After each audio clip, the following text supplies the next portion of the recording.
Micro finance ವಿರುದ್ಧದ ಸುಗ್ರೀವಾಜ್ಞೆಗೆ count down ಶುರುವಾಗಿದೆ. ಇಷ್ಟಾದರೂ ಕಿಲ್ಲರ್ ಕಂಪನಿಗಳ ಕಿರುಕುಳ ಮುಂದುವರೆದಿದೆ. ಈ ಮಧ್ಯೆ ಉತ್ತರ ಕನ್ನಡ ಜಿಲ್ಲಾಡಳಿತ ಫುಲ್ ಅಲರ್ಟ್ ಆಗಿದೆ. ಫೈನಾನ್ಸ್ ಸಿಬ್ಬಂದಿಗೆ ಖಡಕ್ ವಾರ್ನಿಂಗ್ ಕೊಟ್ಟಿದೆ. ಈ ಕುರಿತ ಒಂದು ವರದಿ ಇಲ್ಲಿದೆ.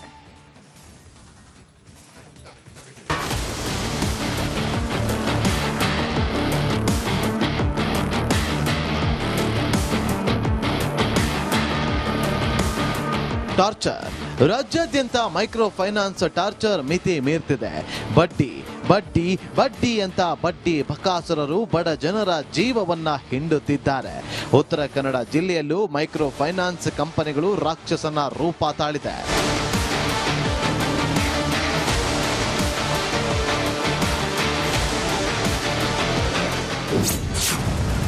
ಉತ್ತರ ಕನ್ನಡ ಜನರನ್ನ ಕಾಡುತ್ತಿದೆ ಮೈಕ್ರೋ ಭೂತ. ಫೈನಾನ್ಸ್ ಸಿಬ್ಬಂದಿಗೆ ಜಿಲ್ಲಾಧಿಕಾರಿ ಖಡಕ್ ವಾರ್ನಿಂಗ್. ಉತ್ತರ ಕನ್ನಡ ಜಿಲ್ಲೆಯಲ್ಲಿ ಮೈಕ್ರೋ ಫೈನಾನ್ಸ್ ಕಂಪನಿಗಳ ಕಾಟ ಹೆಚ್ಚಾಗುತ್ತಿದ್ದಂತೆ ಜಿಲ್ಲಾಡಳಿತ ಫುಲ್ ಅಲರ್ಟ್ ಆಗಿದೆ. ಜಿಲ್ಲಾಧಿಕಾರಿ ಲಕ್ಷ್ಮೀಪ್ರಿಯಾ ನೇತೃತ್ವದಲ್ಲಿ ಸಭೆ ನಡೆಸಲಾಯಿತು. ಸುಮಾರು 200ಕ್ಕೂ ಹೆಚ್ಚು ಮೈಕ್ರೋ ಫೈನಾನ್ಸ್ ಕಂಪನಿಗಳ ಪ್ರತಿನಿಧಿಗಳು ಭಾಗವಹಿಸಿದ್ದರು. ಈ ವೇಳೆ ಬಡ್ಡಿ ಸಿಗುತ್ತೆ ಅನ್ನೋ ಆಸೆಗೆ ಒಬ್ಬ ವ್ಯಕ್ತಿಗೆ 2ಕ್ಕಿಂತ ಹೆಚ್ಚು ಬಾರಿ ಸಾಲ ಕೊಡಬೇಡಿ ಅಂತ ಖಡಕ್ ಸೂಚನೆ ನೀಡಿದ್ರು. ಇವತ್ತು ಮೀಟಿಂಗ್ ಅಲ್ಲಿ RBI ಗೈಡ್ಲೈನ್ಸ್ ಏನಿತ್ತು ಅದರಲ್ಲಿ ಏನು ಇನ್ಕಮ್ ಲಿಮಿಟ್ ಎಷ್ಟು ಇದ್ರೆ ಲೆಂಡ್ ಮಾಡಬಹುದು, ಇನ್ಕಮ್ ಹೆಂಗೆ ಕ್ಯಾಲ್ಕುಲೇಟ್ ಮಾಡ್ತೀರಾ, ಹೆಂಗೆ ಲೆಂಡ್ ಮಾಡಬೇಕು, ಇಂಟ್ರೆಸ್ಟ್ ರೇಟ್ ಎಷ್ಟು ಕೊಡಬೇಕು, ಹೆಂಗೆ ರಿಕವರ್ ಮಾಡಬೇಕು, ರಿಕವರಿ ಏಜೆಂಟ್ ಇಟ್ಕೊಂಡಿದ್ರೆ ಅವರು ಏನು ನಿಯಮಗಳನ್ನು ಪಾಲನೆ ಮಾಡಬೇಕು ಅಂತೆಲ್ಲ ಡೀಟೇಲ್ಡ್ ಆಗಿ ಕೊಟ್ಟಿದ್ದೀವಿ. ಇದಿಷ್ಟೇ ಅಲ್ಲ, ಇನ್ನು ಮುಂದೆ ಸಾಲ ವಸೂಲಿ ಮಾಡುವಾಗ ಯಾರು ಕೂಡ ಕಿರುಕುಳ ನೀಡಬಾರದು. ದೌರ್ಜನ್ಯ ಮಾಡೋದಾಗ್ಲಿ, ಮಾನಸಿಕವಾಗಿ ಕಿರುಕುಳ ನೀಡೋದಾಗ್ಲಿ, ಮನೆ ಮುಂದೆ ಹೋಗಿ ಗಲಾಟೆ ಮಾಡಿದರೆ ಕಾನೂನು ಕ್ರಮ ಕೈಗೊಳ್ಳೋದಾಗಿ ಜಿಲ್ಲಾಧಿಕಾರಿಗಳು ಖಡಕ್ ವಾರ್ನಿಂಗ್ ಕೊಟ್ಟಿದ್ದಾರೆ. ಏನಾದರೂ ನಮಗೆ ಡಿಸ್ಟ್ರಿಕ್ಟ್ ಅಡ್ಮಿನಿಸ್ಟ್ರೇಷನ್ಗೆ ಕಂಪ್ಲೇಂಟ್ಸ್ ಬಂದಿದ್ರೆ ಹರಾಸ್ಮೆಂಟ್ ಆಗ್ತಾ ಇದೆ ಅಂದರೆ ನಮ್ಮ ಸೈಡಿಂದ ಸ್ಟ್ರಿಕ್ಟ್ ಆಗಿ ಆಕ್ಷನ್ ತಗೊಳ್ತೀವಿ. ನಮ್ಮ ಜಿಲ್ಲೆಯಲ್ಲಿ ಈಗಾಗಲೇ 7 ಕೇಸ್ ಬುಕ್ ಆಗಿದೆ. ಇನ್ನು ಕೂಡ ನಿನ್ನೆ ಮತ್ತೆ ಮೊನ್ನೆ ಕೂಡ ಇನ್ನೊಂದು ಆಪರೇಷನ್ ಅನ್ನು ಪೊಲೀಸ್ ವತಿಯಿಂದ ಮಾಡಿದ್ದಾರೆ. ಅದು ಕೂಡ ಇವತ್ತು ಈವ್ನಿಂಗ್ ಒಳಗಡೆ ಶೇರ್ ಮಾಡ್ತಾರೆ ತಮ್ಮ ಜೊತೆಗೆ. ಪೇಪರ್ ವರ್ಕ್ ಆಗ್ತಾ ಇದೆ. ನಮ್ಮ ಕಡೆನೂ ಸ್ವಲ್ಪ ನೋಡಿ ಸ್ವಾಮಿ. ಸರ್ಕಾರಕ್ಕೆ ಮೈಕ್ರೋ ಫೈನಾನ್ಸ್ ಮನವಿ. ಇನ್ನು ಸಭೆಯಲ್ಲಿ ಭಾಗವಹಿಸಿದ್ದ ಮೈಕ್ರೋ ಫೈನಾನ್ಸ್ ಕಂಪನಿ ಪ್ರತಿನಿಧಿಗಳು ತಮಗಾಗುತ್ತಿರುವಂತಹ ನೋವನ್ನ ಹಂಚಿಕೊಂಡ್ರು. ತಮಗಾಗುತ್ತಿರುವ ಅನ್ಯಾಯದ ಬಗ್ಗೆಯೂ ಸರ್ಕಾರ ಗಮನ ಹರಿಸಬೇಕು ಅಂತ ಮನವಿ ಮಾಡಿದ್ರು. ನಾನು ಕೂಡ ದಾಂಡೇಲಿಯಲ್ಲಿ ಇರ್ತಕ್ಕಂಥ ಮೈಕ್ರೋ ಫೈನಾನ್ಸ್ ವರ್ಕ್ ಮಾಡ್ತಾ ಇರ್ತದೆ. ಅವರು ಸಿಚುವೇಶನ್ ಏನಂದ್ರೆ ಅಲ್ಲಿ ಲೀಡರ್ಶಿಪ್ ಇರ್ತಾರೆ. ಓಕೆ ಆಗ್ರಿ, ಜನರ ಪರವಾಗಿ ಸಮಾಜ ಸೇವೆ ಮಾಡ್ತಾ ಇದೀವಿ ಅಂತಂದ್ರೆ ಸಮಾಜಕ್ಕೋಸ್ಕರ ಒಳ್ಳೆದನ್ನ ಮಾಡೋಣ, ಎಲ್ಲರೂ ಅದಕ್ಕೆ ಸಮ್ಮತವಾಗಿರ್ತದೆ. ಮೈಕ್ರೋ ಫೈನಾನ್ಸ್ ಕಂಪನಿಗಳ ಕಿರುಕುಳದ ವಿರುದ್ಧ ಜಿಲ್ಲೆಯಲ್ಲಿ 7 ಕೇಸು ದಾಖಲಾಗಿದೆ. ಜಿಲ್ಲಾಡಳಿತವೇನೋ ಕಿಲ್ಲರ್ ಕಂಪನಿಗಳಿಗೆ ಖಡಕ್ ವಾರ್ನ್ ಮಾಡಿದ್ದಾರೆ. ಆದ್ರೆ ಇದಕ್ಕೆಲ್ಲ ಈ ಫೈನಾನ್ಸ್ ಕಂಪನಿಗಳ ಸಿಬ್ಬಂದಿ ಜಗ್ತಾರ ಅಂತ ಕಾದ್ ನೋಡ್ಬೇಕಷ್ಟೇ. Sheshagiri Mundalli, republic Kannada, Karwar. Micro finance ವಿರುದ್ಧದ ಸುಗ್ರೀವಾಜ್ಞೆಗೆ ಕೌಂಟ್ ಡೌನ್ ಶುರುವಾಗಿದೆ. ಇಷ್ಟಾದರೂ ಕಿಲ್ಲರ್ ಕಂಪನಿಗಳ ಕಿರುಕುಳ ಮುಂದುವರೆದಿದೆ.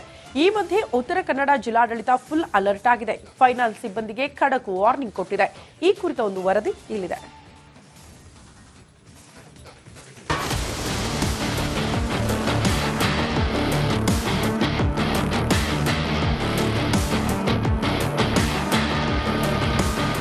ಟಾರ್ಚರ್ ರಾಜ್ಯಾದ್ಯಂತ ಮೈಕ್ರೋ ಫೈನಾನ್ಸ್ ಟಾರ್ಚರ್ ಮಿತಿ ಮೀರ್ತಿದೆ. ಬಡ್ಡಿ ಬಡ್ಡಿ ಬಡ್ಡಿ ಅಂತ ಬಡ್ಡಿ ಬಕಾಸುರರು ಬಡ ಜನರ ಜೀವವನ್ನ ಹಿಂಡುತ್ತಿದ್ದಾರೆ. ಉತ್ತರ ಕನ್ನಡ ಜಿಲ್ಲೆಯಲ್ಲೂ ಮೈಕ್ರೋ ಫೈನಾನ್ಸ್ ಕಂಪನಿಗಳು ರಾಕ್ಷಸನ ರೂಪ ತಾಳಿದೆ.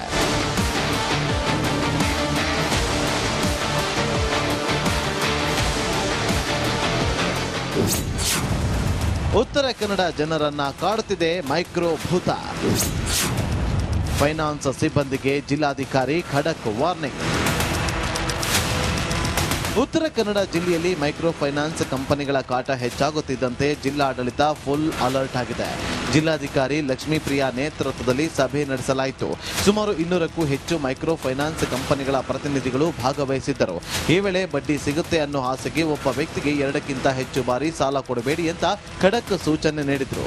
ಇವತ್ತು ಮೀಟಿಂಗ್ ಅಲ್ಲಿ RBI ಗೈಡ್ಲೈನ್ಸ್ ಏನಿತ್ತು ಅದರಲ್ಲಿ ಏನು ಇನ್ಕಮ್ ಲಿಮಿಟ್ ಎಷ್ಟು ಇದ್ರೆ ಲೆಂಡ್ ಮಾಡಬಹುದು, ಇನ್ಕಮ್ ಹೆಂಗೆ ಕ್ಯಾಲ್ಕುಲೇಟ್ ಮಾಡ್ತೀರಾ, ಹೆಂಗೆ ಲೆಂಡ್ ಮಾಡಬೇಕು, ಇಂಟ್ರೆಸ್ಟ್ ರೇಟ್ ಎಷ್ಟು ಕೊಡಬೇಕು, ಹೆಂಗೆ ರಿಕವರ್ ಮಾಡಬೇಕು, ರಿಕವರಿ ಏಜೆಂಟ್ ಇಟ್ಕೊಂಡಿದ್ರೆ ಅವರು ಏನು ನಿಯಮಗಳನ್ನು ಪಾಲನೆ ಮಾಡಬೇಕು ಅಂತೆಲ್ಲ ಡೀಟೇಲ್ಡ್ ಆಗಿ ಕೊಟ್ಟಿದ್ದೀವಿ. ಇದಿಷ್ಟೇ ಅಲ್ಲ, ಇನ್ನು ಮುಂದೆ ಸಾಲ ವಸೂಲಿ ಮಾಡುವಾಗ ಯಾರು ಕೂಡ ಕಿರುಕುಳ ನೀಡಬಾರದು. ದೌರ್ಜನ್ಯ ಮಾಡೋದಾಗ್ಲಿ, ಮಾನಸಿಕವಾಗಿ ಕಿರುಕುಳ ನೀಡೋದಾಗ್ಲಿ, ಮನೆ ಮುಂದೆ ಹೋಗಿ ಗಲಾಟೆ ಮಾಡಿದ್ರೆ ಕಾನೂನು ಕ್ರಮ ಕೈಗೊಳ್ಳೋದಾಗಿ ಜಿಲ್ಲಾಧಿಕಾರಿಗಳು ಖಡಕ್ ವಾರ್ನಿಂಗ್ ಕೊಟ್ಟಿದ್ದಾರೆ. ಏನಾದರೂ ನಮಗೆ ಡಿಸ್ಟ್ರಿಕ್ಟ್ ಅಡ್ಮಿನಿಸ್ಟ್ರೇಷನ್ಗೆ ಕಂಪ್ಲೇಂಟ್ಸ್ ಬಂದಿದ್ರೆ ಹರಾಸ್ಮೆಂಟ್ ಆಗ್ತಾ ಇದೆ ಅಂದರೆ ನಮ್ಮ ಸೈಡಿಂದ ಸ್ಟ್ರಿಕ್ಟ್ ಆಗಿ ಆ್ಯಕ್ಷನ್ ತಗೊಳ್ತೀವಿ. ನಮ್ಮ ಜಿಲ್ಲೆಯಲ್ಲಿ ಈಗಾಗಲೇ 7 ಕೇಸ್ ಬುಕ್ ಆಗಿದೆ. ಇನ್ನು ಕೂಡ ನಿನ್ನೆ ಮತ್ತು ಮೊನ್ನೆ ಕೂಡ ಇನ್ನೊಂದು ಆಪರೇಷನನ್ನು ಪೊಲೀಸ್ ವತಿಯಿಂದ ಮಾಡಿದ್ದಾರೆ. ಅದು ಕೂಡ ಇವತ್ತು ಈವ್ನಿಂಗ್ ಒಳಗಡೆ ಶೇರ್ ಮಾಡ್ತಾರೆ ತಮ್ಮ ಜೊತೆಗೆ. ಪೇಪರ್ ವರ್ಕ್ ಆಗ್ತಾ ಇದೆ. ನಮ್ಮ ಕಡೆನೂ ಸ್ವಲ್ಪ ನೋಡಿ ಸ್ವಾಮಿ. ಸರ್ಕಾರಕ್ಕೆ ಮೈಕ್ರೋ ಫೈನಾನ್ಸ್ ಮನವಿ. ಇನ್ನು ಸಭೆಯಲ್ಲಿ ಭಾಗವಹಿಸಿದ್ದ ಮೈಕ್ರೋ ಫೈನಾನ್ಸ್ ಕಂಪನಿ ಪ್ರತಿನಿಧಿಗಳು ತಮಗಾಗುತ್ತಿರುವಂತಹ ನೋವನ್ನ ಹಂಚಿಕೊಂಡ್ರು. ತಮಗಾಗುತ್ತಿರುವ ಅನ್ಯಾಯದ ಬಗ್ಗೆಯೂ ಸರ್ಕಾರ ಗಮನ ಹರಿಸಬೇಕು ಅಂತ ಮನವಿ ಮಾಡಿದ್ರು.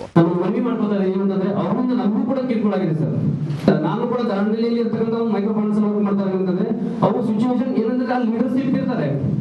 ಓಕೆ ಆಗ್ರಿ, ಜನರ ಪರವಾಗಿ ಸಮಾಜ ಸೇವೆ ಮಾಡ್ತಾ ಇದೀವಿ ಅಂತಂದ್ರೆ ಸಮಾಜಕ್ಕೋಸ್ಕರ ಒಳ್ಳೆದನ್ನ ಮಾಡೋಣ, ಎಲ್ಲರೂ ಅದಕ್ಕೆ ಸಮ್ಮತವಾಗಿರ್ತದೆ. ಮೈಕ್ರೋ ಫೈನಾನ್ಸ್ ಕಂಪನಿಗಳ ಕಿರುಕುಳದ ವಿರುದ್ಧ ಜಿಲ್ಲೆಯಲ್ಲಿ 7 ಕೇಸು ದಾಖಲಾಗಿದೆ.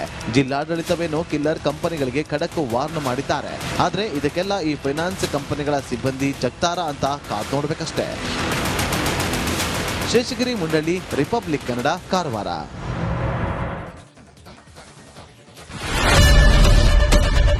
ಏನ್ ಪ್ರಾಬ್ಲಮ್ ಇಲ್ಲ ಏರಿಯಾದಲ್ಲಿ? ಏನ್ ಪ್ರಾಬ್ಲಮ್? ಏನ್ ನಿಮ್ ಪ್ರಾಬ್ಲಮ್? ಏನೆಲ್ಲ ಪ್ರಾಬ್ಲಮ್ ಐತಿಲ್ಲ ಹೇಳಿ.